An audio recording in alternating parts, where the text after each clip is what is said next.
اچھا اسی سے ملتا جلتا اگلا سوال نوٹ کریں کہ وہ حضرات یہ کہتے ہیں کہ جب آپ بھی یہ بات مانتے ہیں اور اہل سنت بھی یہ بات مانتے ہیں اور کل انسانیت کا اس پہ اجماع ہے کہ حضرت مولا علی علیہ السلام ایک دلیر ترین شخص تھے، شجاعت ان پر ختم تھی، تو نعوذ باللہ استغفر اللہ، وہ کہتے ہیں کہ اہل تشیع جو ہیں یہ حضرت مولا علی علیہ السلام کی اتنی بڑی عظیم گستاخی نہیں کر رہے کہ جو کوئی ناسبی بھی نہیں سوچ سکتا کہ وہ یہ کہیں کہ ان کی نعوذ باللہ من ذالک استغفر اللہ زوجہ محترمہ پر جو ہے وہ تشدد ہو اور اس قسم کی باتیں جو اہل تشیع کرتے ہیں اور وہ کچھ بھی نہ کریں. ایک یہ سوال نوٹ کریں سر. اگلا سوال آپ کا یہ تھا کہ اگر ان کے گھر پہ حملہ ہوا ہے تو امیر المؤمنین علیہ السلام نے اس کا جواب کیوں نہیں دیا؟ اس کا معاف کیجیے، ان کے گھر پہ اگر حملہ ہوا ہے تو امیر المؤمنین علیہ السلام نے ان کے شجاعت کو کیا تھی کہ انہوں نے اپنے زوجہ کا دفاع نہیں کیا. ٹھیک ہے، تو میں اس کا جواب دیتا ہوں آپ کو. ایک جواب دیتا ہوں نقضی، ایک جواب دیتا ہوں قرآن سے، اور ایک جواب دیتا ہوں کتابوں میں روایت کرتے ہیں.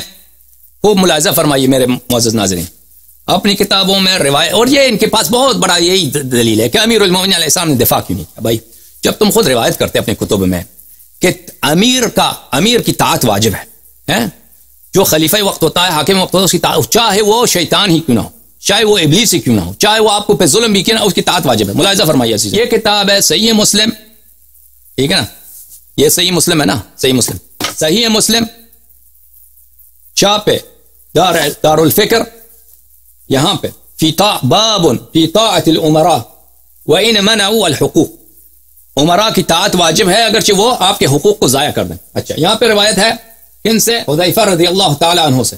حذیفہ نے روایت کیا ہے کہ رسول پاک صلی اللہ علیہ وسلم نے فرمایا یکون بعدی ائمۃ لا یہتدون بہدای ولا یستنون بسنتی، میرے بعد ایسے خلفاء آئیں گے کہ وہ نہ میرے ہدایت پر ہیں اور نہ میرے سنت پر ہیں، اور ان میں سے بعض لوگ ایسے ہوں گے قلوبہم قلوب الشیاطین فی جثمان انس، وہ حقیقت میں شیطان ہوں گے انسان کی صورت میں، انسان کے روپ میں. اچھا آگے، قلت کیف اصنع یا رسول اللہ، اس زمانے میں میں کیا کروں؟ تسمع وتطیع للامیر وان ضرب ظهرك واخذ مالك فاسمع واطع.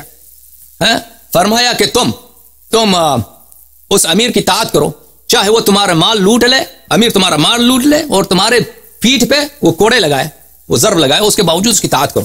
اس کے علاوہ مشہور معروف حدیث ہے بخاری میں، مسلم میں، کہ جب واقع حرہ پیش آیا، آپ کو معلوم ہے واقع حرہ میں کیا ہوا نا؟ مہاجرین اور انصار کی بیٹیوں کے ساتھ زنا بالجبر کی یزید کے فوج نے، مسلم ابن عقبہ کمانڈر تھا لشکر کا، وہ لے کے آیا، بنی امیہ کا فوج آیا مدینہ میں، بہت مسجد نبی صلی اللہ علیہ وسلم میں گھوڑے دورائے، 3 دن تک نماز نہیں ہوئی مسجد نبی صلی اللہ علیہ وسلم میں. سعید ابن مسیب کہتا ہے کہ میں نے قبر نبی صلی اللہ علیہ وسلم، کوئی آزان دینے والا نہیں تھا، میں نے قبر نبی صلی اللہ علیہ وسلم سے آزان کی آواز سنی. مہاجرین اور انصار کی بیٹیوں کے ساتھ 3 دن تک اس نے مباح کر دیا تھا یزید نے. چلو، یہ ابن تیمیہ نے اس بات کا اعتراف کیا، اعتراف کیا ہے، اور شیعوں کی بات نہیں کر رہا، تاریخ تبری کی بات نہیں کر رہا، کٹر ناصبی کی. اچھا، وہ اسی دور میں آپ لوگوں نے خود روایت کی ہے کہ حنظلہ غسیل الملائکہ کا بیٹا جو تھا وہ کمانڈر تھا انصار کا. تو عبداللہ ابن عمر آیا، اس کو بولا کہ تم نے یزید کے طاعت سے گردن نکالا ہے، کہ میں نے رسول پاک صلی اللہ علیہ وسلم سے سنا ہے کہ کیا، کہ من مات ولیس فی عنقی بیعۃ مات میتۃ جاہلیہ، جو شخص مر جائے اس کے گردن پہ بیعت نہ ہو، موت جاہلیت مرتا ہے. تو یزید جیسا شخص واقع حرہ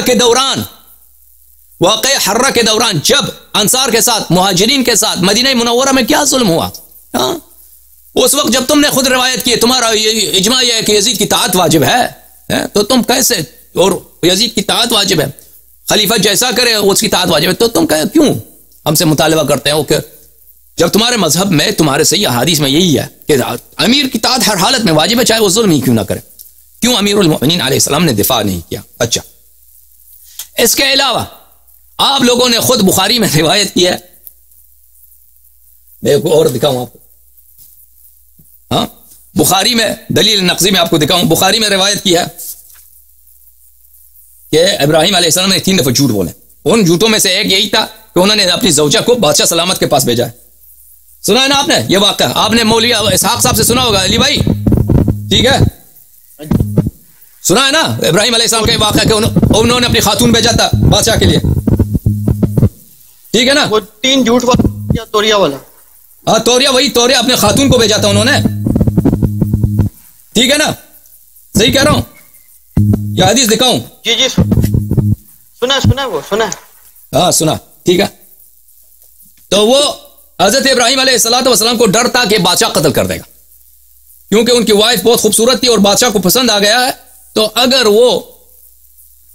وہ کچھ کر دیں، کہہ دیں کہ میری وائف ہے، تو پہلے مجھے قتل کر دیں گے، پھر میرے زوجہ کے ساتھ وہ برے کام کر دیں گے۔ پھر انہوں نے اپنی وائف کو بھیج دیا بادشاہ کے پاس۔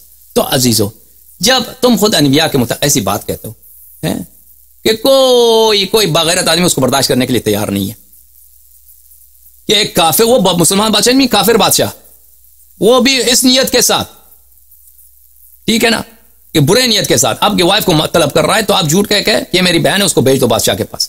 تو تم کیسے وسیع انبیاء علیہ السلام پہ اعتراض کر سکتے ہو؟ ان کے گھر پہ جب حملہ ہوا ہے تو انہوں نے تلوار نہیں اٹھایا، ٹھیک ہے نا؟ اس کے علاوہ میں آپ کو قرآن مجید سے جواب دوں کہ قرآن مجید میں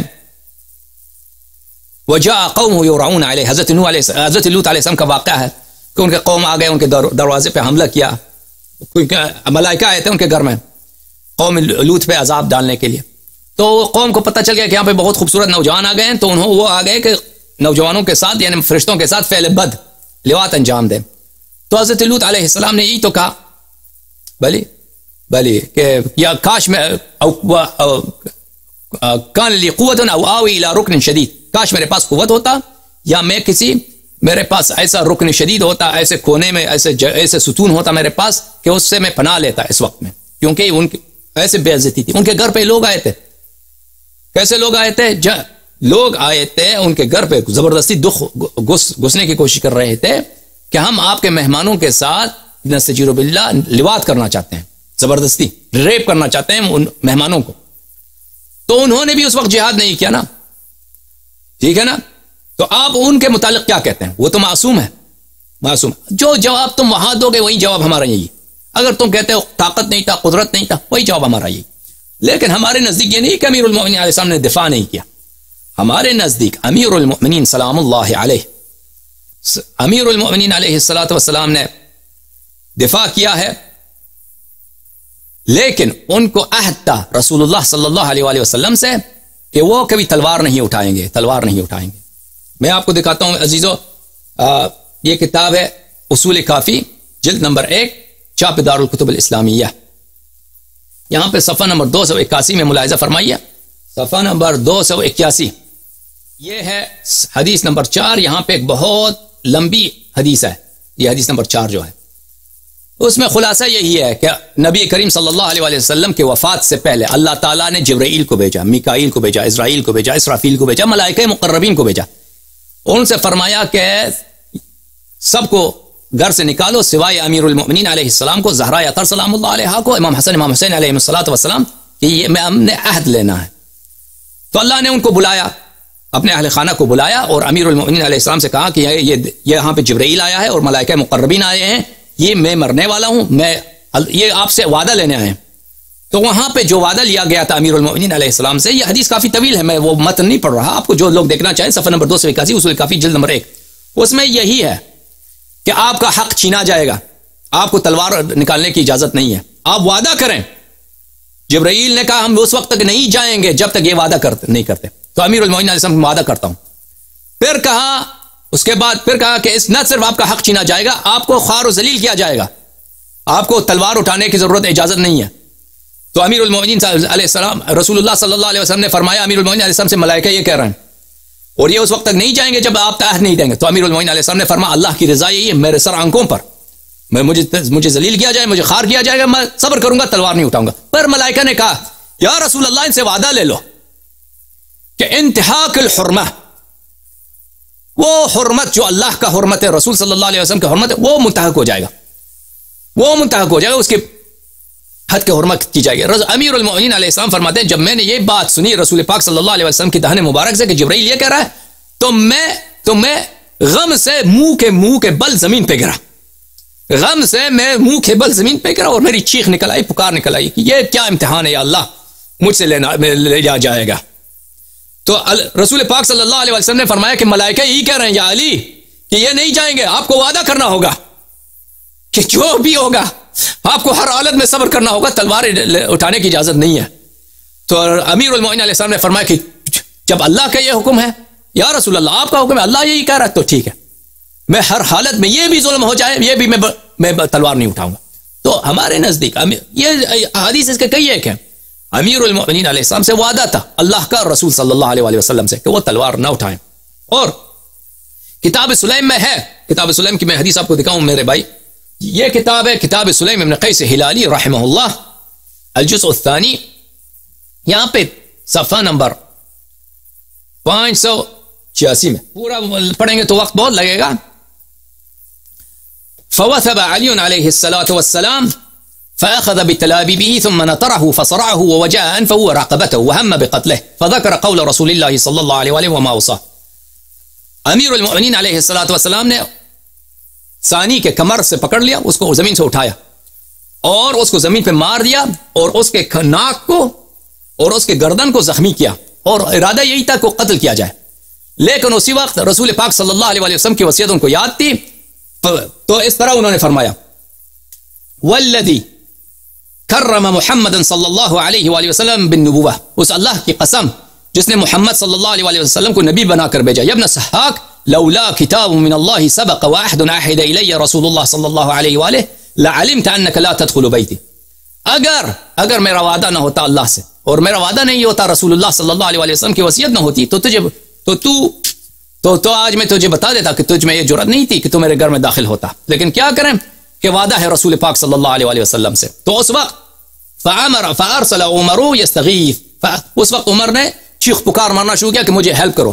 تو بہت سارے لوگ آ گئے اور وہ گھر میں داخل ہو گئے. وثار علی علیہ السلام فرجع قنفذ ابی بکر, پھر ابو بکر کے پاس اور لوگ آ گئے امیر المومنین علیہ الصلوۃ والسلام پہ. امیر المومنین علیہ السلام نہیں لڑے, پھر انہوں نے امیر المومنین علیہ السلام کو مسجد لے گئے. اچھا, تو یہ ہے, تو یہ کہنا کہ امیر المومنین علیہ السلام نے دفاع کیوں نہیں کیا, پہلی بات تو ہمارے یہ ہے کہ آپ کے مذہب کے مطابق لڑنا ان کا حرام تھا, لڑنا ان کا حرام تھا. مثلا آپ مجھ سے پوچھیں کہ آپ شراب کیوں نہیں پیتے ہیں, آپ جو ہے رسول اللہ صلی اللہ علیہ وسلم کو کیوں گالی نہیں دیتے؟ بھائی کوئی مسلمان یہ سوال کر سکتا ہے؟ میں کہتا ہوں یہ حرام ہے, شراب پینا حرام ہے, رسول پاک صلی اللہ علیہ وسلم کو کیوں کوئی گالی دے کوئی مسلمان ہو کے؟ تو آپ کے مذہب میں جب ہے یہ حرام, خلیفہ ظالم ہی کیوں نہ ہو, آپ پہ ظلم کرے, آپ کو ان کی اطاعت کرنی پڑے گی. تو آپ کیسے پوچھتے ہیں کہ وہ امیر المومنین علیہ السلام ایک گناہ نہیں کرتے؟ پھر انبیاء علیہ السلام کا میں نے ذکر کیا. پھر میں نے شیعہ مذہب کی جانب سے, یہ ہمارے مذہب میں یہ نہیں ہے کہ اگر خلیفہ ظالم بھی ہے تو اس کی اطاعت واجب ہے, تقیہ کے طور پہ گزارا کرنا ہوگا, لیکن شرع اس کی اگر واجب نہیں ہے کہ اگر آپ نے اطاعت نہیں کی تو آپ نے گناہ کیا. لیکن امیر المومنین علیہ السلام کے متعلق یہ ہے کہ ان کا وعدہ تھا رسول پاک صلی اللہ علیہ وسلم سے. اچھا,